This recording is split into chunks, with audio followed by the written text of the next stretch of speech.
Babala naman po, lalo po ngayong tag-ulan ha, nakapagtala ng pagtaas ng kaso ng leptospirosis ang Department of Health ngayong pong Hunyo.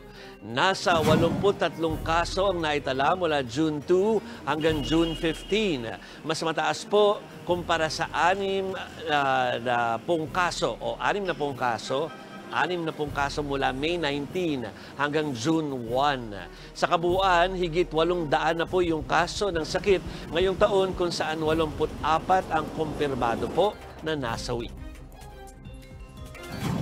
At kaugnay po niya ay makausap natin si DOH Spokesperson Assistant Secretary Albert Domingo. Magandang tanghali, ASEC. Magandang tanghali, Jovi, at sa lahat na rin ng mga nanonood at nakikinig sa atin. Nako, ASEC, kukunin namin yung inyong mga kaalaman tungkol dito sa leptospirosis para po maibaba po dun sa ating mga kababayan na hindi pa po masyadong aware tungkol dito. So para mas maunawaan po ng ating mga kapatid, ano nga ba ang leptospirosis at kung paano ito nakukuha? Yes, Jovi, ang leptospirosis ay isang sakit na tinatawag nating zoonotic. Ibig sabihin, nanggagaling siya sa mga hayop. Ang pinaka nakikita nating suspetsyon nating hayop dito is ang mga daga at ang kanilang ihi kasi pasintabi sa mga kumakain ng tanghalian, pag ang ihi ng daga ay humalo sa ating mga baha, tubig baha, may tangayan na bakterya yung tinatawag na leptospira. Yung leptospira na yon, kapag tayo naglalakad sa baha at pwedeng tumawid sa mga sugat natin papasok sa katawan, o kaya kung tayo naglalaro or kahit matalsikan lang tayo sa ating mata, sa ating bibig or sa ating ilong ng tubig baha ay pwede nating makuha yan. Pati pala yung lupa, yung burak na kakatayo lang ng baha, maaaring nandun pa rin yung leptospira. Okay, ASEC Albert, papaano naman kasi hindi natin maiwasan, may mga lugar talaga tayo na baha, o kaya may mga biglang tumataas sa tubig na yan at kailangan mo talagang lumusong. Ano yung pwedeng gawin after para masiguro na tayo ay hindi makakakuha nito? Yan, Jovi, napakahalaga nung tanong mo, kasi sa lahat ng mga nakikinig na nanonood, yung mga simptomas ng leptospirosis, hindi yan agad nagpapakita. So, mabilis lang. Ano ba yung mga simptomas? Yung paninilaw ng mata, maaaring ang ihi ay mag-iba ang kulay, magiging parang tsaa yung kulay, tapos ang dumi, ang ating balat, pwedeng naninilaw, nagkakaroon tayo ng mga ganyang simptomas. Pero by that time, Jovi, medyo advanced na yung disease. Dapat, kapag tayo po ay napalusong sa baha, kahit ginusto man o hindi, ay tayo ay maglinit kagad, palitan na natin yung damit natin na basa, maligo tayo, gumamit ng sabon at malinis sa tubig. Tapos, as soon as possible, pwedeng the next day, kumonsulta tayo sa health center.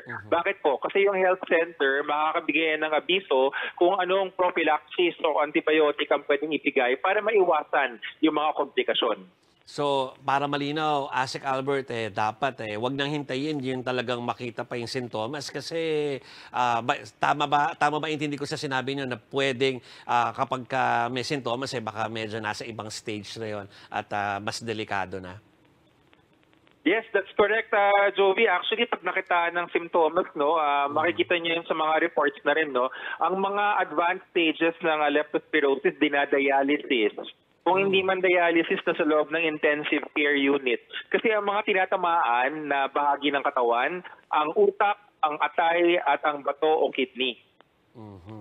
Okay, so naku mga kapatid, sana napakinggan po ninyo yan. Pero tag-ulan na, ASEC, hindi maliban doon sa mga pwede natin makuha dahil sa baha ay meron pa tayong mga dapat na binabantayan na pwede natin makuha na sakit kapag tag-ulan. Ano ba ang inyong pwedeng ipayo sa ating mga kapatid? Yes, ang mga sakit na ito, Jovi, kasama na yung leptospirosis dyan, yung ating kataga, yung WILD, W-I-L-D. Ibig sabihin yung W, waterborne diseases. Yung ating tubig, siguraduhin natin na malinis at kung tayo may duda, pakuluan natin ng 2 minuto pagka nagsimula na yung bula para sigurado tayo na patay ang mikrobyo kung meron man nahaluan ng maduming tubig yung ating inumin. Yung letter I, yung influenza-like illnesses, kasama dyan ang ubo, sipon, angkaso, pati yung COVID-19 kasama rin dyan. Yes. Madaling iwasan po yan ang isang voluntary but proper wearing of a face mask na gusto nating panangga sa mga ganyang sakit. At paghugas ng kamay, nakatutulong po. Yung letter L, leptospirosis, tapos na po yan, no, na pag-usapan natin. Bottom line, lepto, lusong sa baha. Umiwan tayo as much as possible sa baha or gumamit tayo ng bota, ng boot na hanggang ating tuhod kung hindi natin maiwasan at magkonsulta sa doktor para sigurado. And finally, yung dengue, huwag nating hayaang naiipon ng tubig, yung mga baradong alulod, mga baradong lugar dyan, saka yung mga gulong na nauulanan, takpan natin para huwag siyang mag-ipon ng tubig para sa dengue.